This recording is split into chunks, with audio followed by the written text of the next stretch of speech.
Olá, bem-vindo ao Ricardo Mota Entrevista aqui pela TV Pajuçara. E hoje nós vamos falar sobre os 30 anos do SUS, o Sistema Único de Saúde, sem dúvida nenhuma, um modelo belíssimo no papel, mas que ainda não conseguiu se efetivar como pregavam e pregam aqueles que o idealizaram. E entre esses que o idealizaram está o nosso convidado de hoje, o médico, ex-secretário estadual de saúde, ex-secretário do Gabinete Civil, ex-integrante da equipe principal do Ministério da Saúde quando da implantação do SUS, Álvaro Machado. Aqui eu agradeço a presença, Álvaro. E antes de mais nada, você foi gestor da saúde. Você acha que um tanto do fracasso, há vitórias também do SUS, se deve a problemas de gestão? Uma parte que não é a mais significativa, Ricardo. Primeiro, um grande abraço para você, para os telespectadores. Olha, tratar do SUS, nós estamos falando aqui de um sistema que é reconhecido pela Organização Mundial de Saúde como o maior sistema gratuito e universal do mundo. Um sistema que... Pela população a ser atendida, não é isso? Que, no caso, são todos os brasileiros. O SUS realmente é para todos os 209 milhões de brasileiros. E que quem tem menos de 40 anos não conhece o que acontecia antes do SUS. E não era nada bom.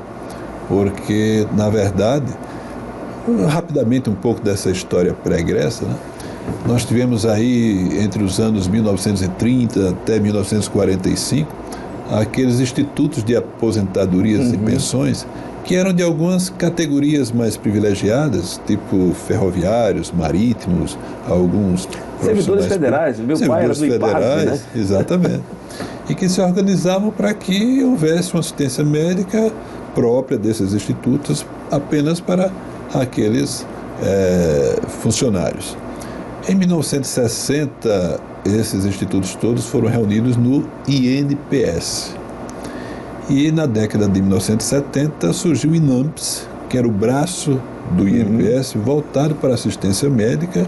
Especificamente para assistência médica. Especificamente para assistência médica, com alguns serviços próprios, mas fundamentalmente através de convênios. Foi quando surgiu aquela chamada medicina de grupo. E o INAMPS tem um recurso considerável, definiu tabelas de procedimentos que até hoje são aplicadas nos planos operacionais. Nos mesmos valores? Não, mas jamais reajustadas ao longo do tempo como deveriam ter sido. Mas aí, Ricardo, é que está uma coisa importante que essa nova geração não sabe.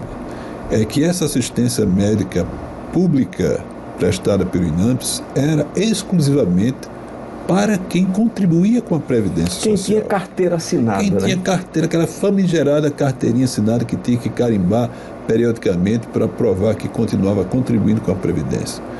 Ou o assalariado que contribuía com a Previdência, ou o assalariado que podia pagar diretamente, o que era muito pouco.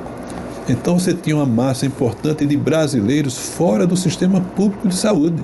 Não era universal. Não era universal. Veja um exemplo claro para mim, que sou do sertão, como você sabe, do trabalhador rural. O trabalhador rural, o cara que trabalhava de sol a sol, não tinha direito à assistência médica governamental e ia ser atendido nos porões das santas casas, dos hospitais filantrópicos, como indigentes. Então isso é uma coisa que realmente revoltava aqueles que viam nisso, como não poderia deixar de ser visto, uma injustiça social de grandes proporções. Surgiram, ainda na década de 1970, surgiu uma experiência incipiente, que foi o PIAS, aquele Programa de Interiorização das Ações de Saúde e Saneamento, mas só a partir de 1979, com a lei da anistia, o início da abertura política, é que nós tivemos realmente o chamado movimento sanitário. A reforma sanitária começou a ser uma discussão nos bancos das universidades, em alguns movimentos sociais mais organizados para a época. E essa reforma sanitária começou a tomar vulto no sentido de se demonstrar o processo saúde e doença como uma determinação social e não como algo puramente biologicista como se pensava. Isso fez com que nós tivéssemos um outro passo importante, que foram as ações integradas de saúde, já no início da década de 1980. Uma tentativa de juntar esses órgãos todos para uma ação maior, onde todos estivessem reunidos. Uma coisa muito incipiente. Eu lembro, por exemplo, que em 1986 eu fui convocado, eu era médico da então Fundação CESP, para ajudar no combate à epidemia de dengue lá no Rio de Janeiro. Uma epidemia que chegou de uma forma avassaladora. E, Ricardo, olha, nunca esqueci, o posto de saúde era municipal, os funcionários eram do Estado, a assistência médica era da Previdência e o mosquito era federal. Não tinha... Até a história dos guardas, né? Exatamente.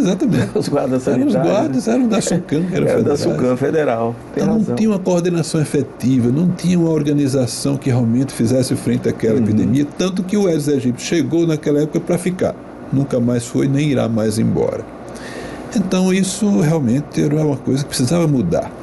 E o ápice desse movimento da reforma sanitária por uma mudança forte do nosso sistema de saúde foi a Conferência Nacional de Saúde de 1986, da qual eu participei, mais de 5 mil pessoas em Brasília, uma intensa participação social. Ali foi uma verdadeira Assembleia Constituinte da Saúde, interessante, e que definiu todas as bases que levaram a ser inserido na Constituição o texto de 88 da nossa saúde. E aí sim, ela ficou caracterizada como direito de todos, direito de cada um e de todos os brasileiros, e um dever do Estado. Um dever que eu quero frisar, um dever hegemônico, mas não excludente do dever de cada um, das famílias, das empresas, da comunidade. Então eu digo sempre, se você pega a Constituição toda, é na seção da saúde que está o maior ideário de civilidade da nossa sociedade. E a partir de então passamos a ter um sistema universalizado, acabando com essa injustiça da exclusão social no acesso à saúde que tínhamos até então. Uma bela aula, viu, Álvaro? Obrigado até por essa oportunidade, mas eu vou deixar aqui para o intervalo uma pergunta para você. Por que não se conseguiu, então, fazer esse atendimento universalizado, digno, como se, evidentemente, se projetou, se planejou nessa Constituinte da Saúde, ou nessa Constituição da Saúde? Daqui a pouquinho, até já.